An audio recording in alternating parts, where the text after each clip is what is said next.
Bonjour à tous et bienvenue dans Souvenirs d'écolier. Aujourd'hui, c'est un homme qui va revenir avec nous sur son enfance et sa scolarité. C'est Farid Chamek. Bonjour Farid. Bonjour Malika. Alors, tu es humoriste. On t'a surtout découvert quand tu as intégré la troupe du Jamel Comedy Club. Tu as joué tes premiers spectacles. Et aussi, on t'a retrouvé en tant que présentateur du spectacle Génération Z. Ouais. Enfin, tu as présenté ton spectacle. Ouais, j'ai présenté, c'était le Jamel Comedy Club en amorce, ouais. Après, j'ai écrit mon propre spectacle, Génération Z. Voilà, tout ça parce que je commence à prendre un peu d'âge, donc je pensais pour faire une petite rétrospective, en fait, de ma vie, quoi. Et tu l'as écrit quand ? Je l'ai écrit, alors j'ai fait une première version en 2019. Ah ouais. Sauf que j'ai pas pu vraiment l'exploiter puisque derrière on a été enfermé. Voilà.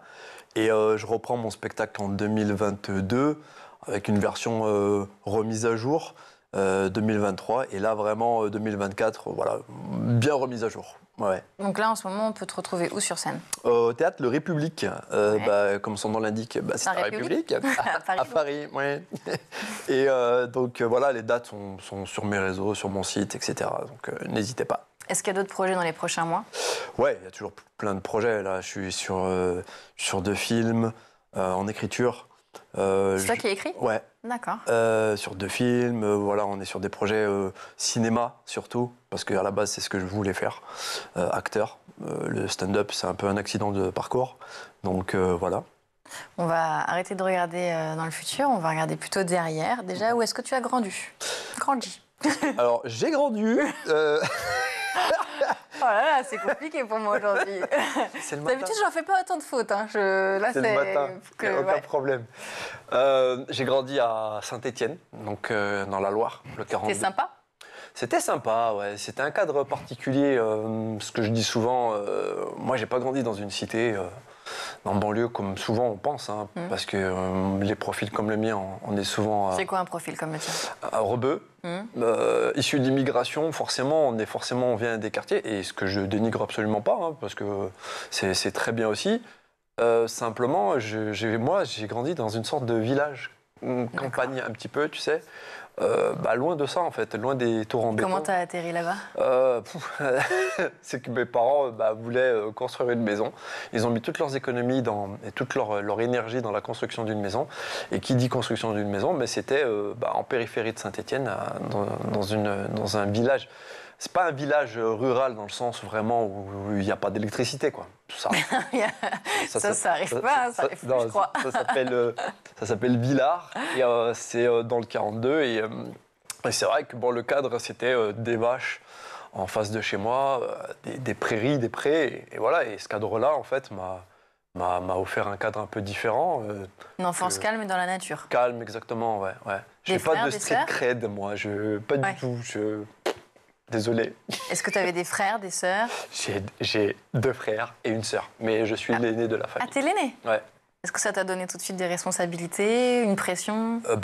C'est toi qui ouvres un petit peu les portes vis-à-vis de tes parents. Hein. C'est ce que je dis un petit peu dans mon spectacle, c'est que quand t'es l'aîné, t'es le brouillon de tes frères et sœurs, en fait. C'est-à-dire que c'est toi qui ouvre toutes les portes, les possibilités.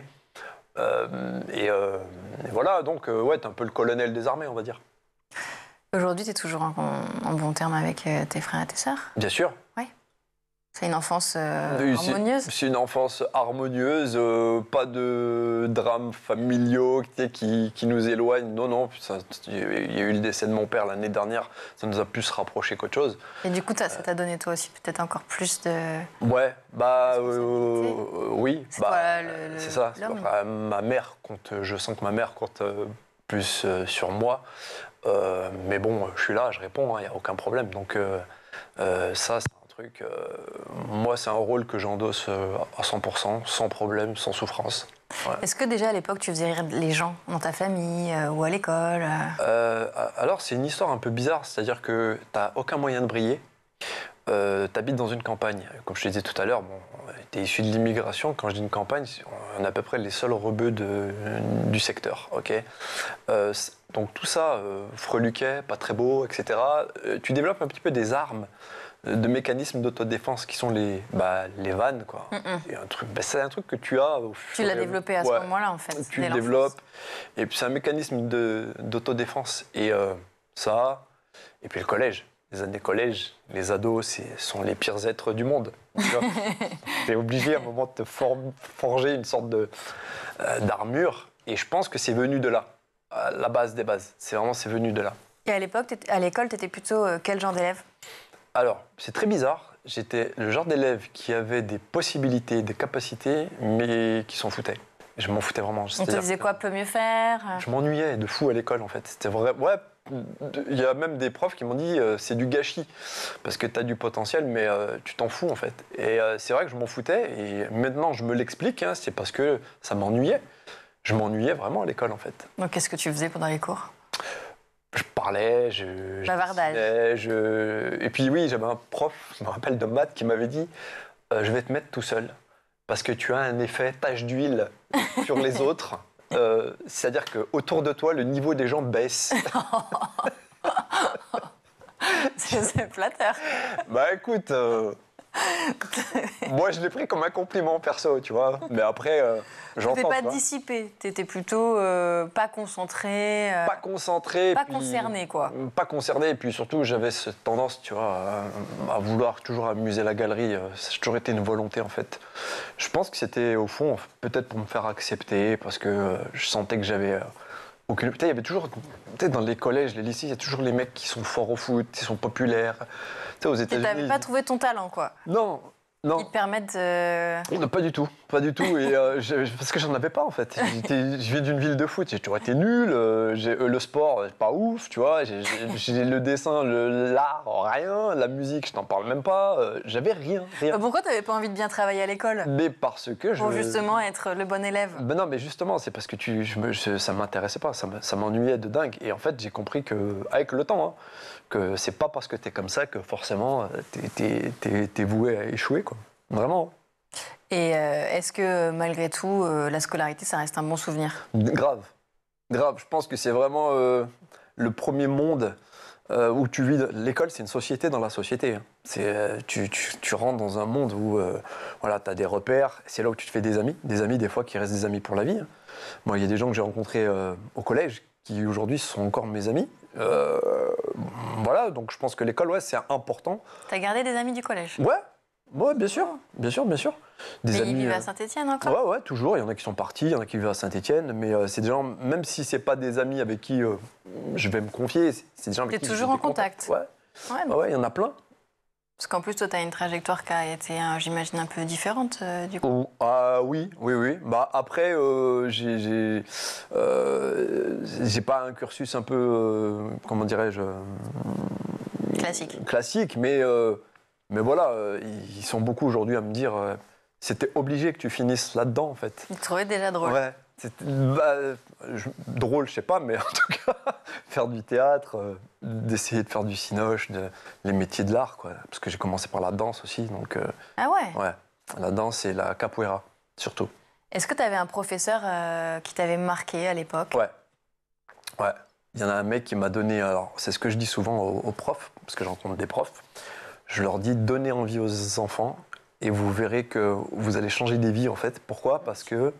Moi, j'avais un prof qui s'appelait Monsieur Pointu. Je le cite. On va facilement retenir. Et il nous faisait toujours la vanne. Pointu avec un D à la fin, c'est plus arrondi. Bon, vanne des années 90. J'espère que c'est pas lui qui t'a inspiré par la suite. Non, c'est pas ça. Mais tu sentais qu'il devait la répéter en permanence. Là, c'est pour ça qu'il m'a donné un goût, ce mec, pour l'histoire, par exemple. D'accord. Aujourd'hui, dans ma vie d'adulte, je peux regarder des documentaires qui n'ont ni queue ni tête sur l'histoire. Pourquoi? Parce que ce mec a réussi à me donner le goût à l'histoire, mais pour la simple et bonne raison, c'est que ses cours n'étaient pas comme les autres. On n'arrivait pas, il nous balançait sa sauce et puis il nous farcissait la tête et puis on rentrait chez nous. Non.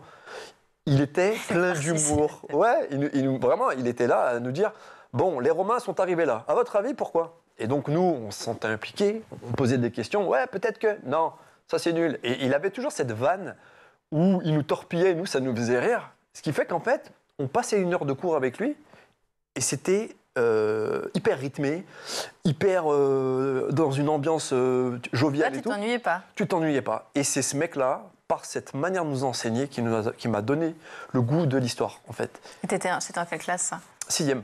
Oui, après, c'est resté. Et après, c'est resté. T'as eu une bonne note au bac? Alors moi, j'ai pas passé le bac. J'ai passé après un équivalent, le DEU. Je sais pas si... Et j'ai eu un 15. Ah oui, donc ça Ouais. t'est resté. Non, mais vraiment, lui, il m'a vraiment donné le goût de l'histoire. Vraiment, c'était Monsieur Pointu, si jamais il a encore des nôtres. Si tu n'avais pas fait d'acting, si tu n'avais pas fait d'humour, est-ce que tu aurais fait un autre métier? Est-ce que plus jeune, tu pensais faire un autre métier? Ouais. Tu voulais faire quoi? Alors après, j'étais passionné par Indiana Jones. Du coup, Tu voulais être aventurier? non, archéologue. Archéologue. Non, mais je vais te dire où je vais pousser le délire loin. Je partais loin. Vers chez moi, il y a des ruisseaux, des trucs, enfin des prés, machin. Et je sais qu'ils ont mis des terres qui sont bourrées de fossiles. D'accord. Je passais des journées entières à les chercher. Et t'en as trouvé? Oui. C'est vrai? Ouais, des fossiles de fougères, par exemple, des fossiles d'animaux marins, des coquillages, ce genre de choses. J'en ai déjà trouvé, ouais. Et pourquoi t'es pas allé plus loin dans cette carrière? Les études. Ah. C'est quand j'ai compris que l'école, ça m'ennuyait, j'ai arrêté parce qu'il faut passer par des longues études incroyables pour... Mais t'as arrêté l'école quand alors? Moi, j'ai arrêté en terminale. J'ai passé un BEP, après j'ai arrêté. T'as arrêté en terminale? Ouais. Mais pourquoi? Parce qu'en fait, je voulais de l'argent. J'ai passé un BEP dans les industries graphiques, donc imprimeur. D'accord. Donc j'étais imprimeur. Et en fait, tout de suite, j'ai trouvé du travail, je gagnais ma vie. Ah, donc c'est un métier que t'as réellement exercé? C'est un coup du hasard, c'est-à-dire que mon grand-père était concierge d'une imprimerie. Et quand j'allais voir les ouvriers. Et du coup, ils m'ont dit combien ils gagnaient, ça m'a intéressé. Et je me suis inscrit pour faire ce métier, et c'est tout. Et tu l'as fait combien de temps? 8 ans. Ah oui, quand même. Ah oui, donc à ce moment-là, comment la carrière artistique, elle reste en tête? Alors en parallèle, c'est-à-dire qu'au départ, pour moi c'est un hobby, hein. Je fais beaucoup de théâtre. Non, au départ je fais de la capoeira, beaucoup. Et c'est par la capoeira et la danse en fait. À quel âge tu commences la capoeira? 16 ans. Ok. 16 ans, je découvre un film qui s'appelle Only the Strong avec Marc Dacascos qui parle de la capoeira. Voilà. Et je me dis, il faut absolument que je fasse ça, c'est trop bien. Je fais ça donc je trouve des Brésiliens qui donnent des cours chez moi. Ah, Saint-Étienne. Ouais, Saint-Étienne. Et du coup, je me mets à fond dans la culture brésilienne, la capoeira, je suis à fond. La danse en parallèle et je travaille. C'est-à-dire que la journée, je travaille et le soir, je vais faire mes cours de capoeira. Et je fais ça pendant des années. Et en parallèle, un jour, il y a un pote qui me dit rien et qui m'inscrit à un cours de théâtre. Sauf que moi, je prends ça un peu de haut, mais je me rends pas compte qu'il m'a inscrit en fait à la Comédie de Saint-Étienne, le centre dramatique, qui est juste une des meilleures écoles d'Europe. Et on peut s'inscrire comme ça? Non, justement. Il me dit, t'as rendez-vous. Et moi, j'ai rendez-vous avec le directeur. Mais je ne sais pas, moi, que c'est le directeur. Il me dit, c'est un entretien. Et en fait, je ne sais pas, mais je passe un entretien. Le mec, il me dit, quelles sont vos motivations pour faire du théâtre? Vous savez qu'il faut s'impliquer, que ça demande du travail. Et moi, je suis, j'ai envie de faire du théâtre. Et en fait, il y a un truc qui m'a aidé, pour une fois, c'est que c'était une des rares fois où ils avaient un maghrébin. Parce qu'à mon époque, là, on est dans les années 90-2000, qui s'intéressait vraiment au théâtre tel qu'il le proposait. Et ils ont voulu me donner une chance. Et le mec avant moi, le dernier, c'était Sami Bouajila. Ok. Voilà, qui était de Grenoble, lui, qui a fait son école à la Comédie de Saint-Étienne.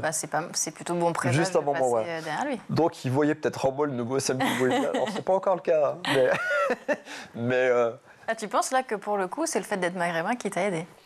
il me l'a dit. Il m'a dit quel genre de cursus vous avez dans votre vie, vous êtes issu d'où? Je lui ai dit moi je suis d'origine algérienne, etc. J'ai raconté. Il m'a dit c'est rare dans vos cultures que vous vous intéressiez. Il me l'a dit cash. Hein. Et je lui ai dit ouais je sais. Il me dit et vous comment vous percevez le truc? Il me dit c'est vraiment des questions. Et il me l'a dit je suis détaché, c'est de la curiosité vraiment. Je vous parle. Et moi je lui ai dit bah moi ça m'intéresse parce que j'ai toujours été fan d'humoristes. À l'époque je parlais de Courtemanche, Elie Kakou, etc. Et là il m'a dit votre profil m'intéresse. J'aimerais bien que vous vous Et là, la formation, elle dure combien de temps? On est 15 personnes et ça dure toute l'année. Ouais. Et moi, je suis resté quasiment 2 ans à hauteur de 16 heures par semaine. Ok. Cours d'acting, cours de yoga. Et qu'est-ce qui se passe après? De chant. En fait, par ce biais-là, tu te formes à l'acting et tu rentres dans une sorte de base de données d'acteurs. Mais moi, j'ai enchaîné tout de suite. C'est-à-dire que derrière, j'avais des profs qui faisaient partie des conservatoires, qui donnaient des cours au conservatoire, qui étaient metteurs en scène, etc. et qui m'ont tout de suite pris dans leur création, en fait, en sortant de ce truc. Et moi, je ne savais pas à l'époque la portée que ça avait. Toujours dans la région. À ce moment-là, tu viens. Lyon, j'ai fait des résidences aux Subsistances de Lyon, qui est une sorte de... C'est un ancien domaine de l'armée, en fait. Et aujourd'hui, c'est un espace dédié à la création théâtrale. La biennale les biennales, souvent les spectacles sont créés là-bas, à Lyon. Et du coup, j'ai fait ça. J'ai fait quelques créations, quelques pièces de théâtre. Et après, je me suis dirigé lentement vers l'humour. Et l'humour, ça a été un accident. Hein. Au départ, je fais du théâtre d'impro. On faisait beaucoup aussi d'impro à l'époque à la Comédie de Saint-Étienne. Mais oui, mais si tu as toujours fait rire, si tu fais rire depuis ton enfance, tu savais qu'il y avait ça en toi aussi. Ouais. Mais alors, faire rire, déjà, c'est pas... comment dire, je pense qu'il faut avoir une sorte d'ADN, c'est-à-dire, voilà, parce qu'aujourd'hui, je pense qu'il y a des humoristes qui ne sont pas forcément marrants dans la vie, qui peuvent fabriquer une sorte d'humour qu'ils amènent et qu'ils proposent sur scène, qui marche et qui peut être très drôle. Moi, à l'époque... Tu veux dire, c'est pas parce qu'on est drôle dans la vie qu'on l'est sur scène, quoi. Voilà. Pour moi, il y a des gens, vraiment, ils ont cette capacité de ne pas forcément faire des blagues dans la vie et d'avoir compris des mécanismes et des manières d'écrire. Et quand ils les transposent, soit dans une chronique radio ou sur scène, ils peuvent être très, très marrants. Moi, c'était pas ce truc. Moi, c'était vraiment, je comblais les vides, en vrai. En réalité, c'était ça. Quand j'étais avec des gens et qu'il se passait rien, alors je faisais le con, quoi. T'aimes pas les silences? Ouais, c'est gênant. C'était gênant. Mais voilà, et à la Comédie de Saint-Étienne, il n'y avait rien de drôle. J'apprenais vraiment mon métier, en fait. L'acting, c'était très dur, c'était très intense, c'était très... on a appris du Pasolini, du Jonathan Swift, des auteurs. Waouh, c'est rien de marrant. Hein. Et après, est-ce que c'est quand tu décides de te diriger tout doucement vers l'humour que il y a le Jamel Comedy Club qui arrive ou rien? Alors, ça prend beaucoup plus de temps. Ça prend plus de temps. Moi, j'arrive à Paris en 2007. Je monte même pas sur scène en tant que stand-upper. À la base, je sais même pas ce que je veux faire à Paris, donc je bosse. Je bosse en intérim. Je fais des trucs à droite, à gauche. Mais je survis, en fait. C'est pas, tu vois. Et en fait, un jour, je rencontrais un pote qui me dit, viens, on va avoir des open mic, des scènes ouvertes. Mais merci, je savais pas ce que c'était. Hein. Ouais. Non, mais je connaissais pas, tu vois. Je lui dis, ok, on y va. Et je commence à aller voir un peu ça, mais c'est dans des petits cafés-théâtres, quoi. Et là, je regarde, je fais, c'est bien ce truc. Et on rigole, et on rigole. Et à force d'y aller, je rencontre des gens comme Bounaïmin, comme Malik Bentala, comme Kian Kojandi. Tu sympathises, quoi. Ouais, enfin, c'est mon pote qui les connaît, du coup, on parle.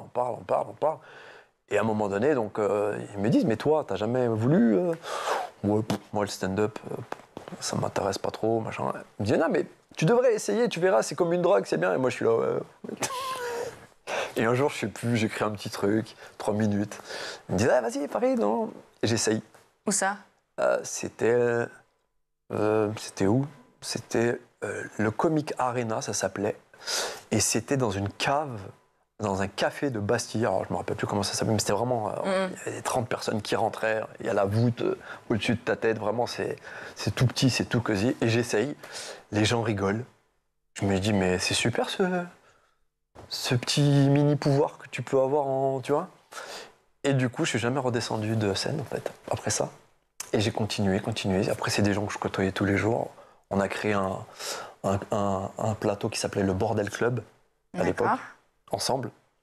Kéron, Kian, il y avait Boone, il y avait Semelia, et à l'époque, il y avait beaucoup de... Voilà. Mais, et puis ça a marché, puis ça existe encore. C'est-à-dire que les nouvelles générations ont repris le truc. Et maintenant, ça fait énormément de temps que ça existe.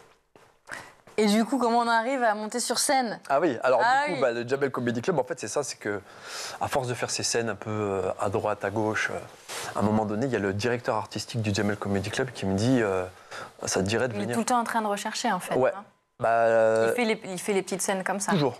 Pas de Jamel personnellement, il a des directeurs artistiques qui sont là, qui arpentent un petit peu ce qui se passe. Et ils ont créé au Jamel Comedy Club une scène ouverte qui s'appelle la Deb Jam. C'est-à-dire qu'ils ont créé leur open mic à eux, en fait.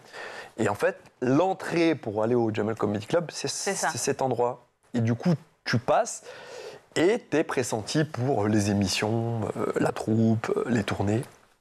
Et moi, c'est ce que j'ai fait, en fait. C'est que je suis passé là-bas. Et après, on m'a proposé de tourner une émission, le Jamel Comedy Club. Je tourne le Jamel Comedy Club. On me propose d'intégrer la troupe et de faire les dates de tournée et puis jouer au Jamel Comedy Club à Paris. Et voilà, après, la machine était lancée. En 2018, je fais le Marrakech du Rire. Et j'avais été choisi auparavant, donc 2017, je crois, pour faire les premières parties de Jamel. D'accord. Sur toute sa tournée de son dernier spectacle. Et ça aussi, ça a été un vrai tremplin. Et comment... Est-ce que, je me demande toujours quand on est humoriste, est-ce qu'on a peur du bide? Ah, de fou. T'en as eu? Bien sûr, mais tout le temps. Comment tu gères? Même maintenant, aujourd'hui, comment tu gères? Mal. Alors, bien sûr qu'avec le temps, t'as appris à les gérer.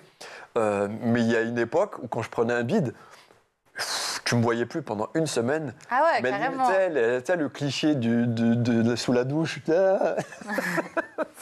C'était un peu ça. Ouais, non, mais ça veut dire que c'est pas juste une sale nuit. C'est dur. Je te jure que c'est dur. Pourquoi? Parce que t'as mis tes tripes dans un truc où t'es sûr de toi et tu dis c'est génial et tout.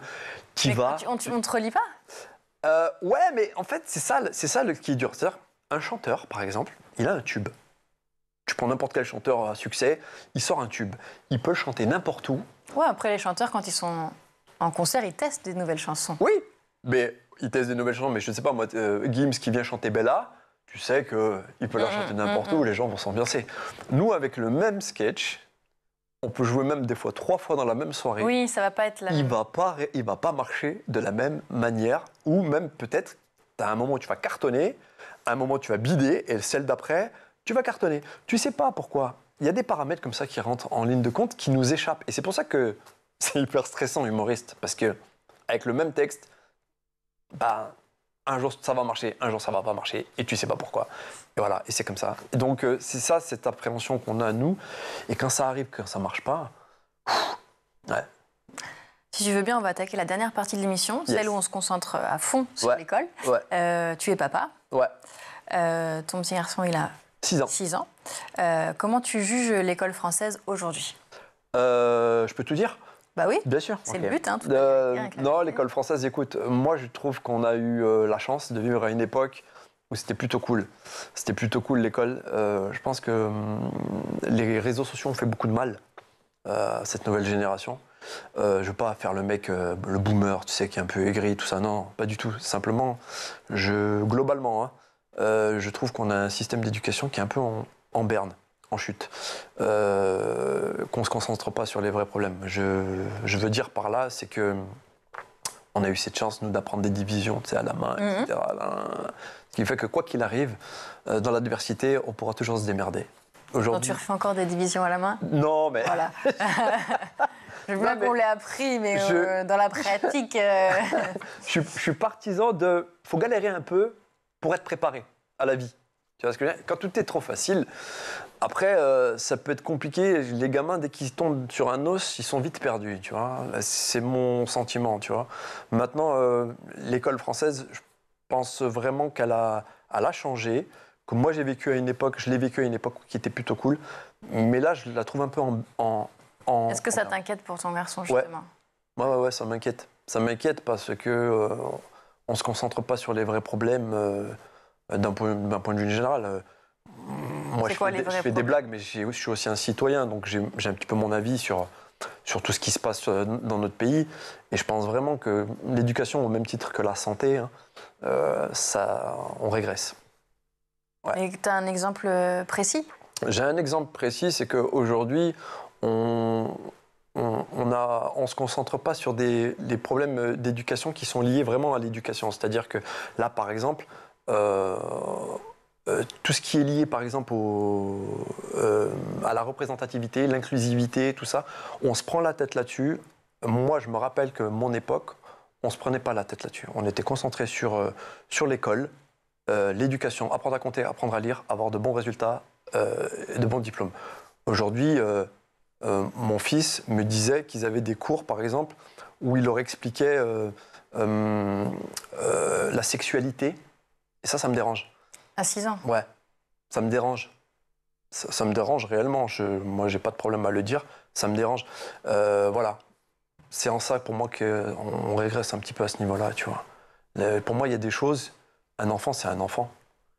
Tu veux parler de sexualité à un gosse, il sait même pas ce qu'il y a entre ses jambes, là, pour l'instant. Bien sûr. Tu vois ce que je veux dire? Donc, c'est en ça que c'est problématique pour moi. L'exemple concret que je peux te donner, c'est celui-là, par exemple. Si tu avais une baguette magique, qu'est-ce que tu changerais? Qu'est-ce que je changerais à quel niveau? Sur l'éducation. Sur l'éducation? Sur l'école. Le système français. Tu vois, il y a des propositions aujourd'hui qui sortent qui, pour moi, en mon sens, peut être cool. L'uniforme, ça peut être cool. Pourquoi? Tu voudrais un retour de l'uniforme? Parce que c'est la meilleure manière de dire aux gosses, personne n'est au-dessus de personne. À cet endroit, dehors, vous faites ce que vous voulez, il n'y a aucun problème. Mais ici, tout le monde est sur un pied d'égalité. Et moi, c'est un truc que je trouve plutôt cool. Pourquoi? Parce que je me rappelle quand j'étais petit que j'avais pas d'oseille et que je voyais des potes qui avaient des Jordan, des trucs. Et moi, j'étais là avec mes cups ou mes Atemi. Et je me disais...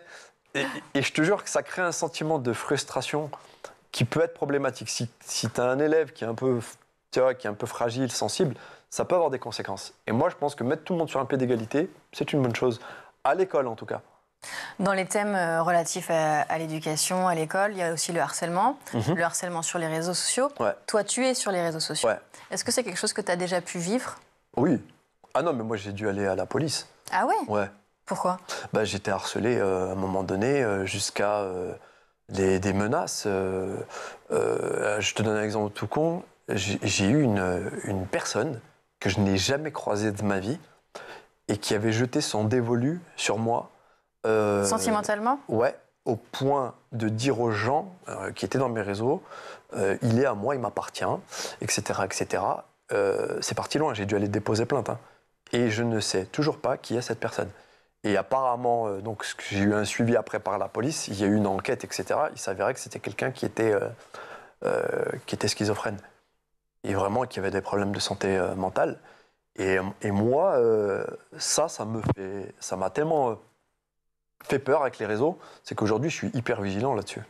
Justement, quand tu penses à ton enfant, Ouais, je ne le mets jamais sur les réseaux. Je ne le mettrai jamais.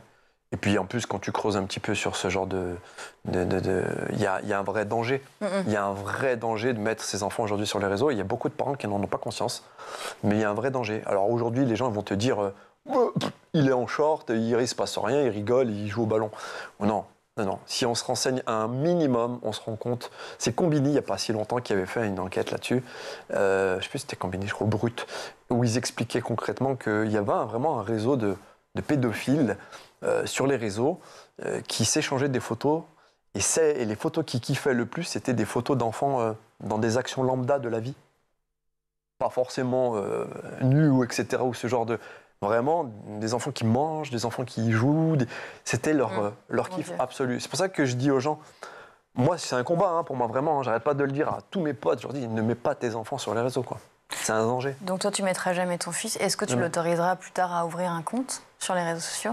Ouais, mais... Dans très longtemps, je sens. Je serai peut-être mort quand il aura l'autorisation. Je sens que c'est pas du tout... Non, je le protège. Parce que y a des vrais fous. Et quand tu es un peu exposé, c'est là où tu t'en rends compte. J'imagine que toi, tu as déjà reçu des trucs de dingue. J'ai déjà eu aussi quelqu'un qui s'inventait un peu une histoire. Érotomanie. Donc là, vraiment, c'est vraiment le genre de truc, on dirait un scénario de film. Là, j'ai vu un humoriste, je crois que c'est anglais, qui a fait une série sur Netflix. Tout à fait. Mais on dirait mon histoire. C'était sa vraie histoire, en plus. C'est lui qui l'a joué. Et on dirait l'histoire que j'ai eue. Mais je ne l'ai pas eue qu'une fois. C'était quoi? Rain Je me rappelle plus du petit Rain. Mais ça, moi, c'est ce qui me rend fou parce qu'aujourd'hui, les gens ont la possibilité d'accéder à toi, ton intimité, t'envoyer des messages, communiquer en direct avec toi. Et il y en a, ils n'ont pas de limite. Pas de limite. Alors, quand on juge ton contenu, c'est nul, c'est ceci, bon, voilà. Après, j'ai des trucs racistes aussi, beaucoup. Moi, quand il y a eu là, le RN, là, qui commençait un petit peu à... Waouh! Je me rappelle, en 12 heures, j'ai perdu, je crois, 800 followers en moitié d'une journée. Parce que toi, tu as pris position? Oui, clairement. Mais pourquoi? Parce que moi, je suis né en 1980. Pardon. Je suis né en 1980 et que le Front National, c'est un truc que j'ai vu évoluer. Ouais.